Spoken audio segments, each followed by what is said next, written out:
Distinguished colleagues, thank you for the invitation to be part of this important discussion on trends and directions in accreditation in pre- and post-COVID stretch.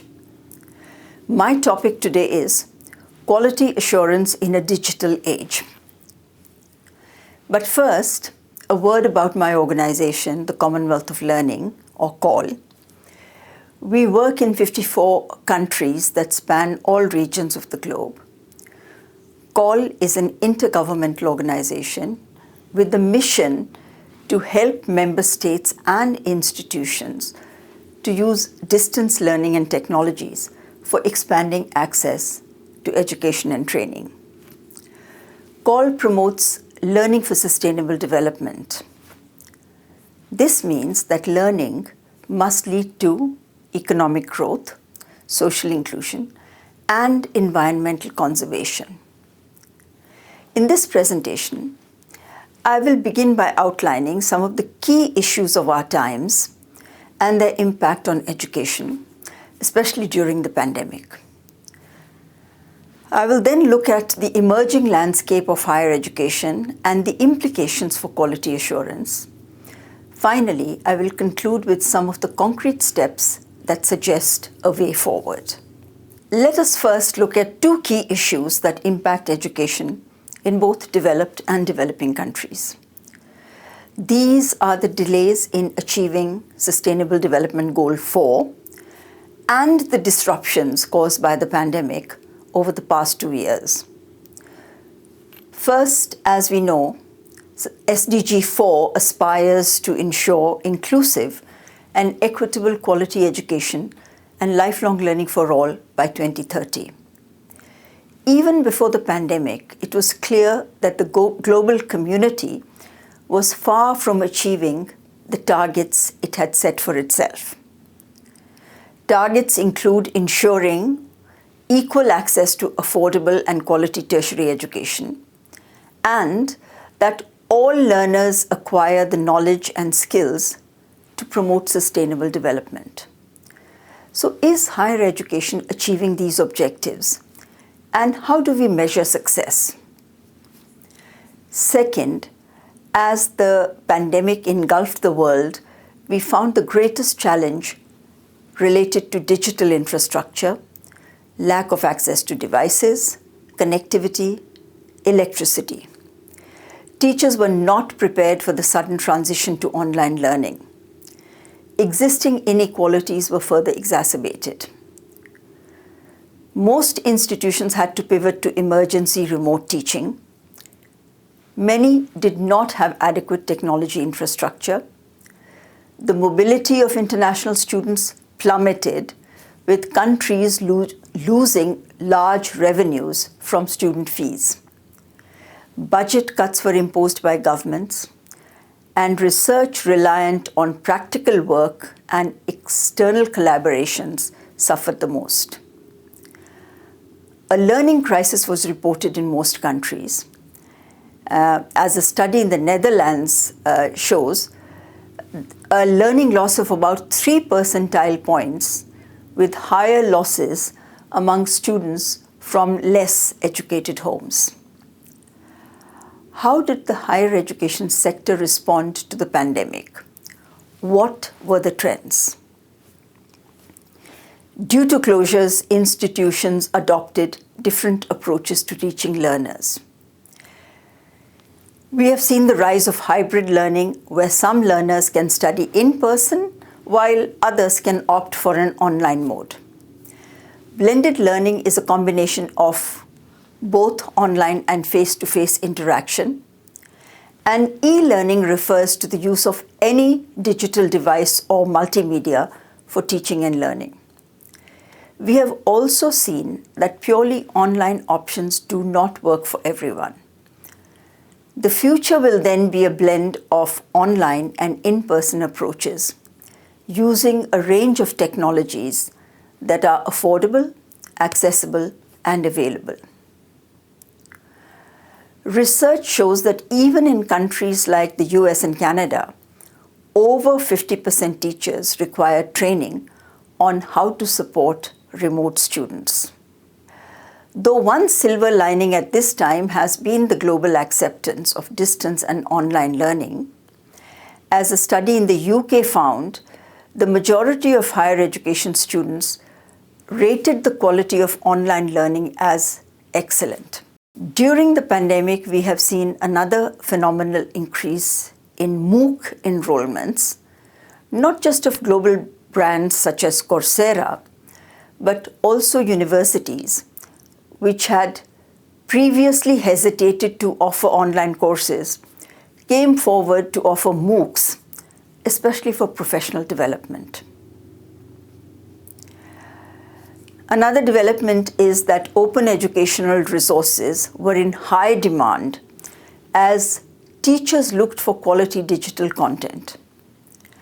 In a North American study conducted during the pandemic, 44% of administrators were positive about faculty use of OER, while a quarter of teachers believed that OER could contribute significantly to teaching and learning.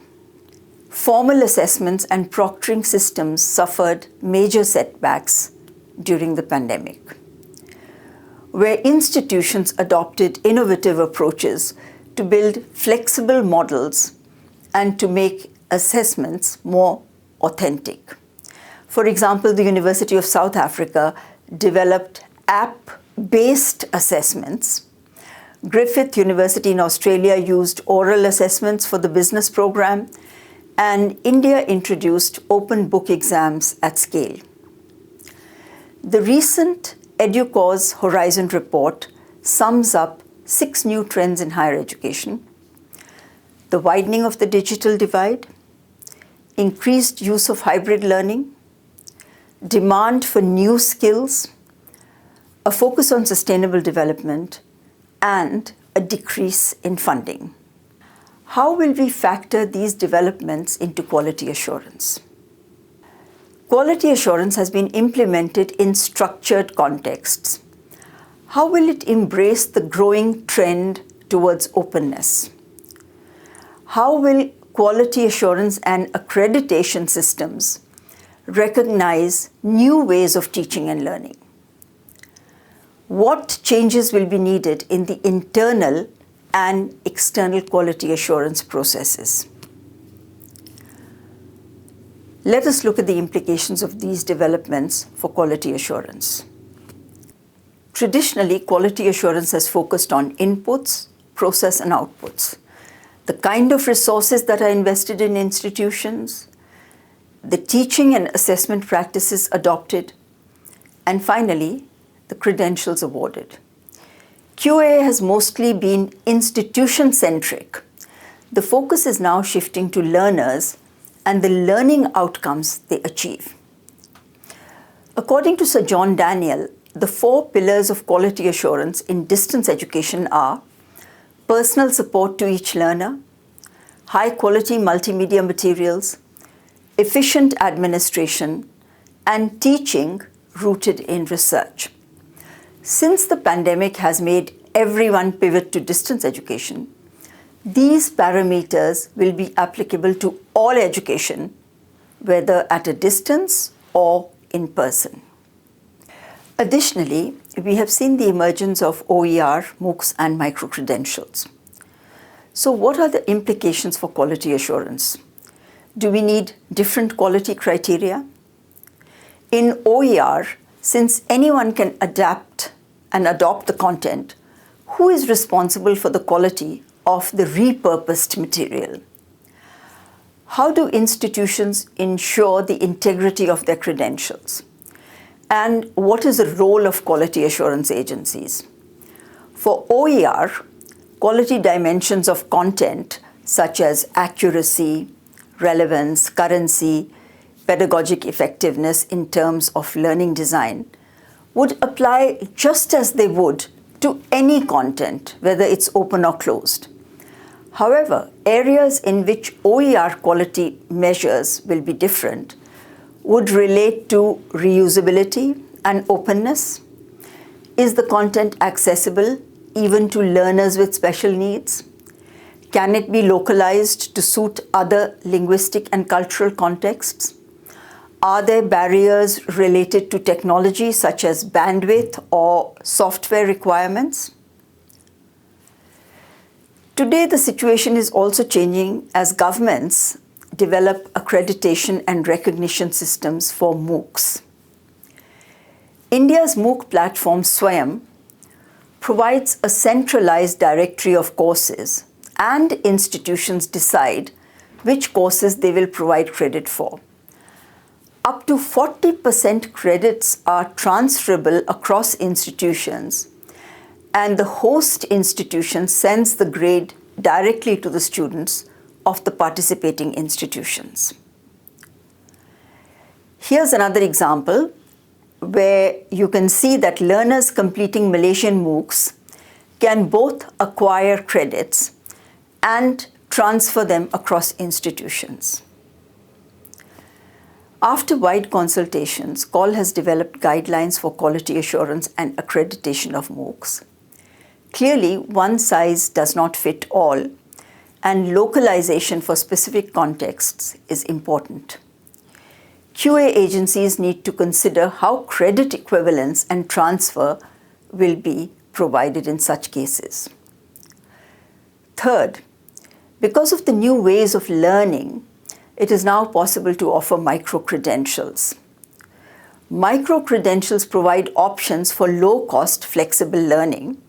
For example, MIT in the US has already introduced the MicroMasters program, which can prepare the learner for employment or further qualifications. Micro-credentials are leading to unbundling courses and programs into shorter, just-in-time courses that allow learners to continue as per their convenience at a fraction of the cost. Can micro-credentials be stacked to lead to macro-credentials? How will micro-credentials be recognized across institutions and national boundaries? COL has developed a transnational qualifications framework, and UNESCO has brought out a publication on digital credentialing, implications for the recognition of learning across borders, that can address this issue. Within national jurisdictions, the question is, who regulates quality? What are the standards of curriculum? What type of learner support is provided? And how does assessment and certification take place? What about the quality of faculty involved? Institutions have had to improvise many processes in the last 2 years.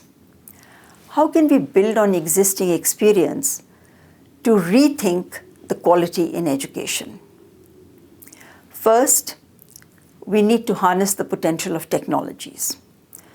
As we know, learning analytics can help create a more personalized learning experience by providing continuous and instant feedback, resulting in improved outcomes. Because of this, predictive systems can be developed to identify potential dropouts and provide the necessary support to help them overcome the difficulties. A popular example of artificial intelligence in education is a virtual teaching assistant. For example, at the Georgia Institute of Technology in the US, there's this chatbot named Jill Watson who offered personalized assistance to learners in an online course in computer science by using text. We know how important it is to give instant feedback to our learners. Blockchain, a major development in the area of financial technology, is in effect an open source online register. A learner can have a distinct, persistent ID in this space. It is important to note that the records cannot be modified at all. Blockchain will challenge paper credentials and paper certificates that are the norm today. Instead of the manual authentication of portfolios, institutions will be able to carry out this process online. This will make it very difficult for digital diploma mills to thrive. CALL is already supporting the University of Hyderabad in India to use blockchain technologies for tamper-proof certification.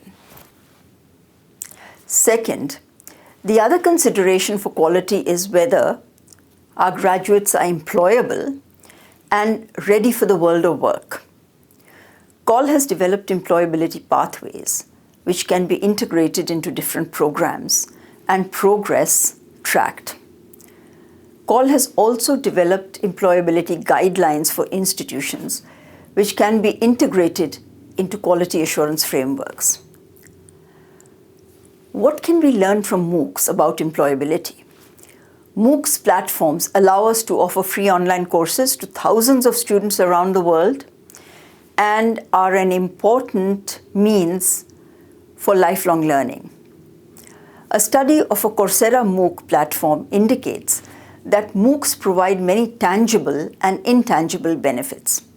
For example, 26% found a new job, 9% of the participants started their own business, and 62% improved their skills in current job roles.